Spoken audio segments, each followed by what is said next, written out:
Good afternoon, all of you. I thank Dr. Viral Shah for including me in this IC.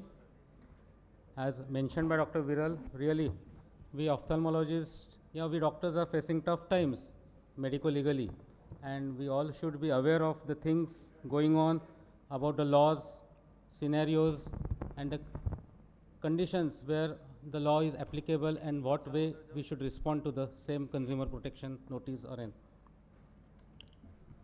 So briefly I will be discussing about Consumer Protection Act 2019 and what has changed for the doctor or for an ophthalmologist. The first law which was there, it was in 1986, and then the new amendments were made in 2020, but still it is known as 2019. There was a lot of debate whether medical fraternity is added in this law or not. There were rumors that medical fraternity is not applicable, or this law is not applicable to medical fraternity. But the law has not mentioned anywhere that the medical services are excluded. And once it is not there that these services are not excluded, then it has to be taken that this law covers medical fraternity also. So what are the things which has been changed from the last law and this law? The compensation amount initially which was in lakhs has now increased into crores. But the good thing is that it is as per the bills produced during the consumer action or whatever complaint has been lodged. The other thing was that initially it was the jurisdiction where the patient was operated or where the surgeon was there. But now the complaint can be lodged anywhere in the India.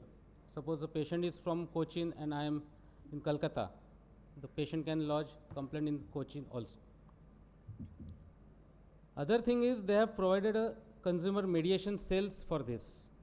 It can be good and it can be bad. If you want to solve, there can be mediation cells.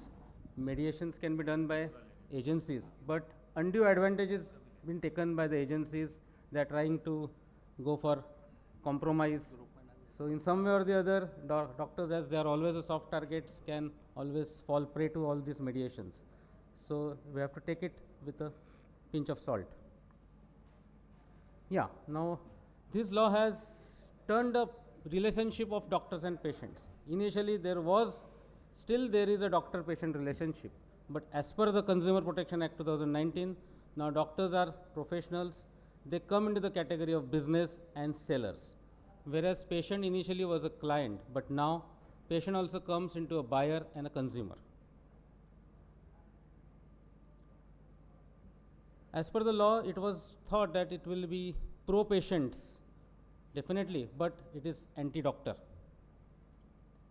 But mind that though it is anti-doctor, patients are also equally receiving the bad taste of it, because when this law has come and we are aware of these things, we try to safeguard our interests also. So for medical legal protection, the diagnostics have increased. We have increased our investigations. We are advising CT scans, MRI, just to safeguard. Then also chances of second opinion, the patient or we also recommend take second opinion. We are somewhere or the other going into defensive practice mode. The practice, the faith which patient had now has converted into suspicion. They look as suspicious on always whatever we comment.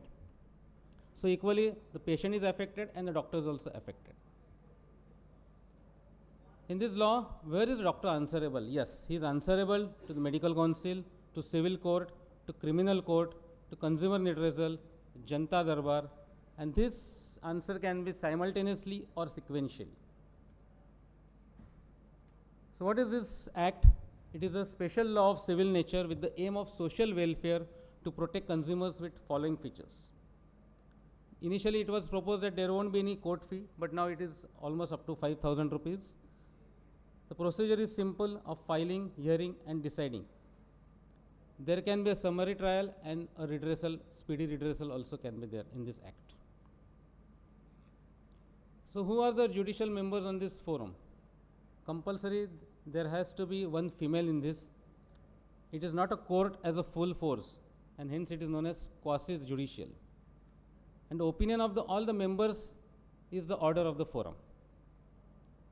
Act is compensatory, that is the thing, and it's not preventive or punitive.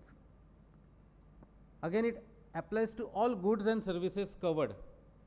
But the free services which are covered are the only medical services which they have covered as a free. So you are offering any service or you are operating free, but still this law will be applicable and patient can file a complaint against you under Consumer Protection Act.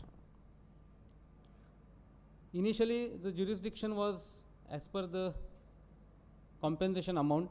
District was almost equal to or less than 20 lakhs, but now compensation up to 1 CR can be at the district forum. About 100 lakhs or more than 100 lakhs, 1 CR will be state commission, where there can be appeals plus administrative powers, and national will be more than 10 CR. So that is a good thing. Many a times initially we had to go directly to the national commission, but if the claim is of more than 10 CR, then only national commission has to be there, and there are no power of reviewing its own order. What is the period of limitations? Yeah, the period of limitation of the complaint is 2 years, and for appeals is 30 days. Even condonation is possible in this. What is the procedure of filing? So it is a summary of the procedure has to be done. The complaint has to be in 4 to 6 copies affidavit. That has to be referred to the opposite party, and opposite party is expected to reply in 30 days. Additional 15 days grace period can be taken. The law, whatever hearing, it has to be by the president and one of the member of the forum. Lawyer is not mandatory. Evidence on affidavits, expert books, references, if elaborate, may be asked to go to civil court also. And the order which comes has to be signed by president of the committee and one member. If doctor is not available, but still ex parte decision is possible in this act. What are the appeal systems? The first is the district forum. If it's not resolved there, then state commission, then national commission, and if it's not solved in national commission, it can go to Supreme Court. So what are the proposed changes? There are power of interim orders, power of injunctions, increasing the pecuniary jurisdiction. National commission is only appellate jurisdiction, and more benches of state and national commissions are there. So if we compare the old act and the new act, you can see the domain. Here all goods and services, including free services, are added in the new act. The pecuniary jurisdiction has changed as per the claim amount. Territorial jurisdiction, again, where complainant resides or work, can also file from his place. Regulatory body, it is a Central Consumer Protection Authority to be formed. And initially there was no mediation, but there can be a mediation agencies in the new act. Price initially was the MRP in old act, but now it can as per the bills produced. All provisions to direct sellers to extend to e-commerce as well. And if a person does not comply with the orders of the commission, he may face imprisonment up to 3 years or a fine of not less than 25,000, extendable to 1 lakh or both. So what I always believe is, first see the patient medico-legally, then technically, and then comes empathy. I suggest to do work honestly and sincerely, but never allow the honesty to get into your head. Consider ourselves like any other profession. We don't have any extraordinary privilege in the country. And in fact, we are more vulnerable and easy targets than anyone else. Don't get by the terminologies like noble profession, God, life saver, doing charity, feeling good. These words were apt in the past, not now. Be honest and accept the reality.